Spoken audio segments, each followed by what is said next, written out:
Om Swastiastu.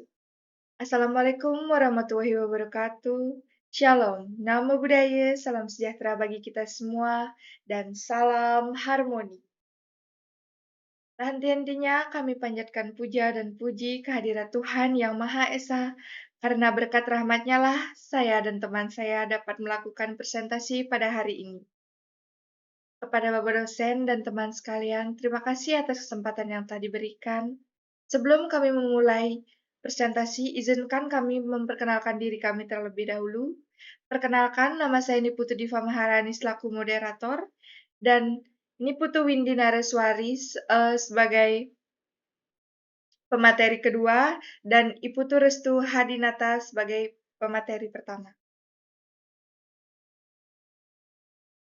Materi yang kami bawakan yaitu studi lapangan kasus korupsi.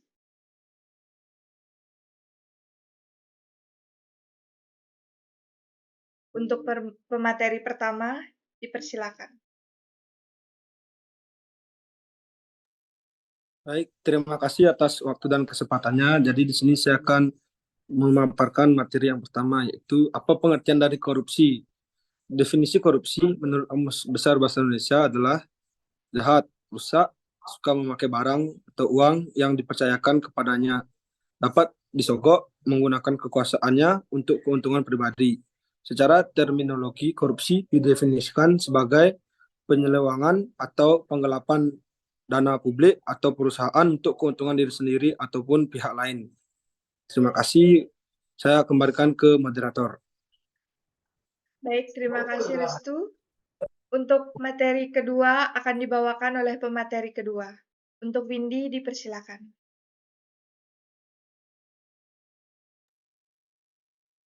Next. Baik, terima kasih atas kesempatan yang telah diberikan kepada saya. Di sini saya akan menjelaskan mengenai jenis-jenis korupsi dan pasal yang dilanggar. Undang-Undang Nomor 31 Tahun 1999 tentang Pemberantasan Tindak Pidana Korupsi mendefinisikan korupsi dalam pasal 13 sebagaimana yang telah diubah dengan Undang-Undang Nomor 20 Tahun 2001 tentang perubahan atas Undang-Undang tentang Pemberantasan Tindak Pidana Korupsi UU 20/2001.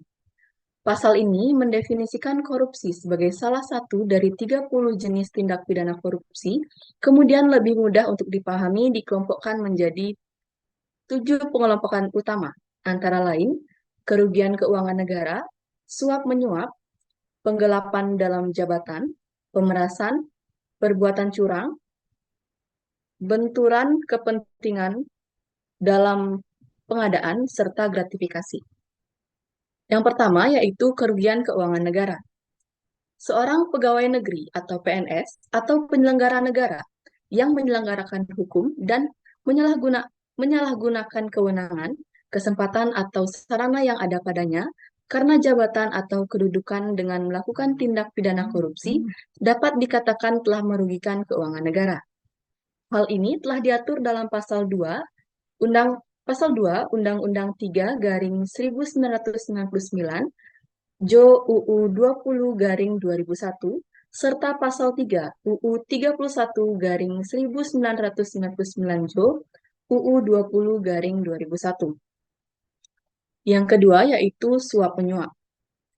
Penyuapan didefinisikan sebagai tindakan di mana pengguna layanan dengan sengaja menawarkan sesuatu, bahkan yang melanggar prosedur, kepada pegawai negeri atau penyelenggara negara untuk memperlancar urusan mereka.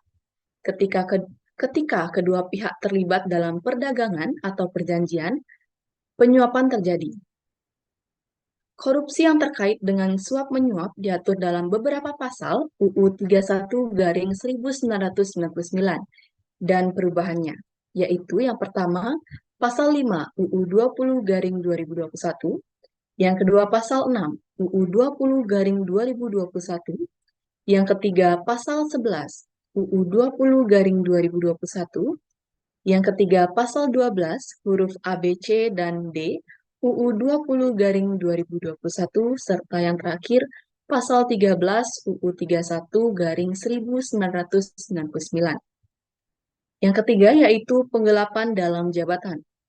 pejabat publik atau individu yang tidak dipekerjakan oleh pemerintah yang ditunjuk untuk memegang jabatan publik secara tetap atau sementara dengan sengaja menggelapkan dana atau surat berharga yang disimpan sehubungan dengan posisinya atau mengizinkan orang lain mencuri atau menggelapkan dana atau surat berharga tersebut, atau mereka membantu melakukan tindakan tersebut. Hal inilah yang dimaksud dengan penggelapan dalam jabatan. Sementara itu, pasal 8 sampai 9 serta pasal 10 huruf A, B, dan C dan dari UU nomor 20 tahun 2001 berisi peraturan tentang penggelapan dalam jabatan. Kemudian ada pemerasan. Pemerasan terjadi saat seorang pejabat publik atau penyelenggara negara yang memaksa seseorang memberikan sesuatu, membayar atau menerima uang dengan potongan, atau mengerjakan sesuatu bagi dirinya sendiri dengan maksud menguntungkan diri sendiri atau orang lain secara melawan hukum atau dengan menyalahgunakan kekuasaannya. Pemerasan diatur dalam pasal 12 huruf E, G, dan H UU 20/2001. Kemudian yang kelima ada perbuatan curang. Tindakan penipuan yang disengaja dilakukan untuk motif egois yang dapat membahayakan orang lain. Perbuatan curang diancam dengan pidana penjara paling singkat 2 tahun dan paling lama bertahun-tahun serta denda paling sedikit 100 juta dan paling banyak 350 juta rupiah. Sesuai dengan pasal 7 ayat 1 UU nomor 20 tahun 2001.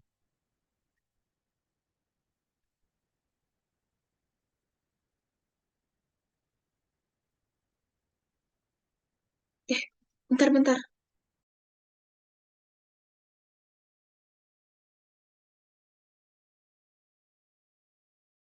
Sorry banget, boleh ulang nggak?